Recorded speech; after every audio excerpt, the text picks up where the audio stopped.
किसी भी इंसान को मिर्गी का दौरा पड़ते हुए देखना खौफनाक हो सकता है, लेकिन घबराने की जरूरत नहीं होती। ज्यादातर ये दौरे खुद ही थोड़ी देर में ठीक हो जाते हैं और घबराने की जरूरत नहीं होती। मैं हूं डॉक्टर अब्बास और मैं आज आपको बताऊंगा कि अगर आपके सामने किसी को भी मिर्गी का दौरा पड़े तो आपको उस सूरत में क्या ऐसे काम करने चाहिए कि जिससे उस मरीज को फायदा हो।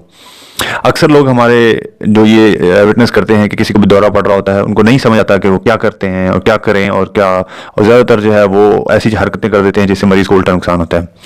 तो मिर्गी जो है वो मेनली दो तरह की हो सकती है। वैसे तो बहुत सारी इकसाम है, लेकिन आपके जानने के लिए एक दो तरह की हो सकती है, जिसमें जिस्म को कोई एक हिस्सा एकदम से झटके मारना शुरू कर देता है। वो चेहरे का एक हिस्सा हो सकता है, ये जिस्म का कोई हिस्सा, कोई टांग, कोई बाजू एकदम से झटके मारना शुरू हो जाए, या कंप्लीट झटके भी लगने शुरू हो जाते हैं। तो आपने करना क्या है, पहले आपने सबसे इंपॉर्टेंट चीज आपने करनी है इस तरह के मरीज के सामने कि जब आपको वो मरीज अगर सड़क पे मिले तो आपने फौरन सड़क पे ट्रैफिक रोकनी है, लोगों को उससे दूर करना है। उसकी सेफ्टी के लिए पहले काम करने को उसे हटा लेना है, साइड पे कर लेना है। ये बहुत जरूरी है। आपने सीन सेफ्टी क्रिएट करनी है, ठीक है। दूसरे लोगों को भी उससे दूर रखना है और ट्रैफिक और इन चीज़ों से उसे हटा लेना है। दूसरा, अगर उसके करीब कोई भी ऐसी चीज़ है जो उसे नुकसान दे सकती है, क्योंकि वो बेहोशी की हालत में होता है, उसे नहीं पता होता, तो कोई भी ऐसी चीज़, कोई शार्प, कोई तेज धार चीज़, कोई भी बिजली की ऐसी चीज़, कोई तारें वगैरह अगर उसके साथ पड़ी हैं तो वो उनसे दूर कर लें, क्योंकि वो इस सूरत में ये सारी चीज़ें उसे नुकसान पहुंचा सकती हैं। अगर वो कहीं ऊपर बैठा हुआ है तो वो ज़मीन पर गिरेगा, तो उसे वहाँ से हटा कर नीचे साफ ऐसी जगह पर लेटा देना जहाँ उसे ज़्यादा चोट ना लगे, ये बहुत ज़रूरी है।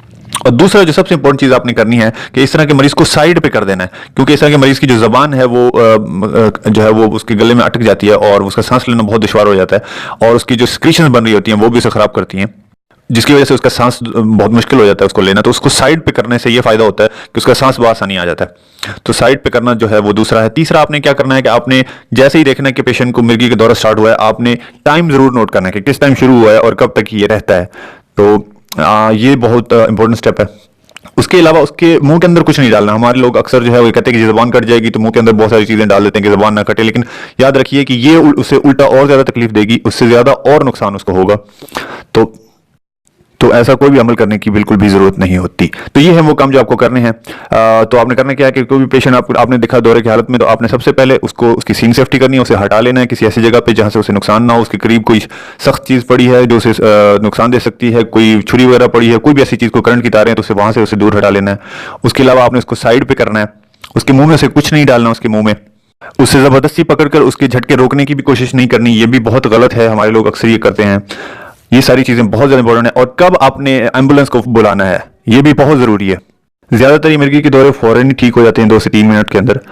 तो अगर आप मरीज को जानते हैं कि उसे कभी भी झटके नहीं पड़े, तो पहली बार उसको अगर झटके पड़ रहे हैं तो फौरन फिर आप एम्बुलेंस को बुलाएंगे।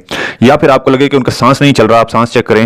अगर उनके होंठ जो है वो नीले पड़ते जा रहे हैं, तो ये एक अलामत हो सकती है कि उनका सांस जो है वो सही नहीं आ रहा। या फिर झटके जो है लगते हुए 5 मिनट या उससे ज्यादा का टाइम हो गया, या फिर झटके लगने के बाद भी मरीज जो है वो होश में नहीं आता और कोई जवाब नहीं दे रहा, तो भी आप एम्बुलेंस को फौरन कॉल करें। या फिर इस दौरान, झटके लगने के दौरान उसे कोई चोट लग गई है, वो कहीं से गिर गया है, या उसे कोई ऑब्जेक्ट लग गया, या उसे करंट लग गया, या कोई भी ऐसी चीज जो उस झटकों के दौरान उसे नुकसान हो गया है, तो भी आपने फौरन एम्बुलेंस को कॉल करनी है।